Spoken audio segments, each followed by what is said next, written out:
ગુજરાતના એક ગામમાં એવો ચમત્કાર થઈ રહ્યો છે કે બધા આશ્ચર્યમાં મુકાઈ ગયા। આ ગામમાં પીવાના પાણી માટે કે ખેતી પાકને પિયત આપવા માટે આખું વર્ષ મોટર કે પંપ ચાલુ કરવા નથી પડતા। આમ તો માનવામાં ન આવે એવી વાત છે, પરંતુ અહીં હેન્ડપંપ તથા બોરવેલમાંથી આપોઆપ પાણી ફૂટી નીકળ્યું છે। ઘટના વલસાડના અંભેટી ગામની છે, જ્યાં કેટલાક બોરવેલમાંથી કુદરતી રીતે જ પાણી ઉભરાઈ રહ્યું છે। એટલે ભૂગર્ભમાંથી પાણી બહાર કાઢવા માટે કોઈ પણ ઉપકરણની જરૂર ન પડતી હોવાનું ગ્રામજનોનું દાવું છે। કહેવાય રહ્યું છે કે વિસ્તારના 6 થી 7 બોરવેલમાંથી આ રીતે કુદરતી રીતે જ પાણી બહાર નીકળે છે। નવાઈની વાત એ પણ છે કે આ વિસ્તારમાં કેટલાક લોકોએ બોરવેલ કરાવેલા હોવા છતાં પાણી નથી મળતું, પરંતુ 6 થી 7 બોરવેલમાં બારે માસ પાણી ઉભરાઈ રહ્યું છે। મારા આજુબાજુનો ડુંગરાળ વિસ્તાર છે, ત્યાં પાણીની ખૂબ મોટી સમસ્યા છે। ત્યાં પાણી જલ્દી મળતું નથી, ત્યાં ઊંડે બોર કરવાથી પાણી જલ્દી લાગતું પણ નથી। પણ અંભેટીમાં એક વરદાન છે, 8-10 બોર એવા છે કે જ્યાં સતત પાણી 24 કલાક વહ્યા કરે છે અને જેટલું જોઈએ એટલું પાણી છે। આજુબાજુના લોકો ખેતી કરે છે, પાણી મીઠું છે, પીવા લાયક છે અને અંભેટીનો આ કૃષિમાં જે ખેતી ઉત્પાદન કરે છે તેમાં બહુ મહત્વનો રોલ અદા કરે છે પાણી। અને પાણીનું જે પ્રમાણ આપણે જોવા જઈએ તો એટલું બધું વધારે છે કે તમે 2-2, 3-3 પાઇપ એક સાથે લગાવો તો પણ ખેતી સુધી પાણી પહોંચે છે।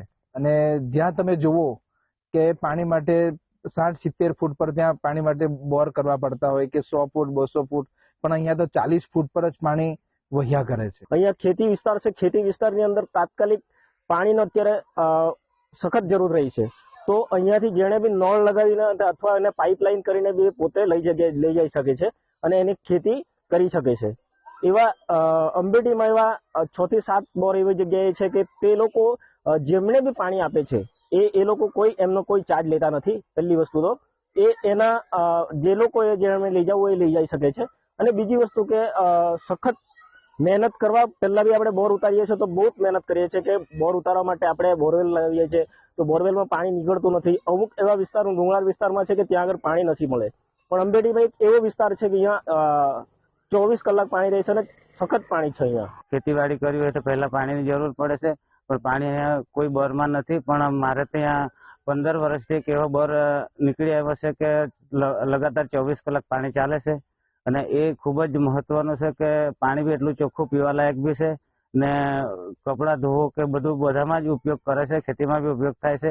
આજુબાજુ ઘરના આજુબાજુ ખેતરવાળા બી ઉપયોગ કરી રહ્યા છે, પણ ફ્રીમાં પાણી મળે છે, કોઈને ના પાડતો નથી અને પાણી ખૂબ જ 24 કલાક ચાલુ છે અને ચોખ્ખું પાણી છે। મેં 4 બોર કરાયા પણ પાણી નહીં નીકળ્યું। અનિલભાઈને અહીંયા પાણી બધું ચાલુ જ છે, એટલે જેને જરૂર હોય તેને આપે। અમે ખેતી કરીએ છીએ, અહીંયાથી પાણી લઈ જાય છે, એટલે કુદરતનું એક મહત્વ છે, એટલે પાણીનું બહુ ઉપયોગ છે। અમારા જેવા બીજા ખેડૂતો બી વાપરીને ખેતી કરે છે। આ બોર નહીં હોય તો ખેતી કેવી રીતે કરીએ? તો પછી પાણી ક્યાંથી? પાણી નહીં મળે અમારે આટલાકમાં। લાઇટ મોટર કે કાંઈ એવું જરૂર નહીં પડે, એમ જ પાણી ઉપર જેમ નીકળ્યા કરે કે નહીં। જ્યારે આ જે 24 કલાક સતત ફ્લો રહેતા આર્ટિશિયલ વેલ પાછળનું એવું કારણ એવું છે કે વૈજ્ઞાનિક ભાષામાં જે કન્ફાઇન્ડ એક્વિફર કહેવાય, જે કન્ફાઇન્ડ એક્વિફર એવી જગ્યાએ હોય કે જે પાણીના ઇમ્પરવિયસ લેયરમાં એક એવા પ્રકારનું દબાણ હોય અને એ દબાણના કારણે આ પાણી ઉપર આવતું હોય છે। એટલે કે એલિવેશન ડિફરન્સના કારણે કે હાયર એલિવેશનમાં થી પાણીનું આ પ્રેશર જનરેટ થઈ અને ઓટોમેટિકલી આવા પ્રકારનું પાણી ગ્રાઉન્ડ લેવલથી 2 થી 3 ફૂટ સુધી ઉપર આવતું હોય છે ને જે આપણા વિસ્તારમાં ઘણી જગ્યાએ જોવા મળે છે।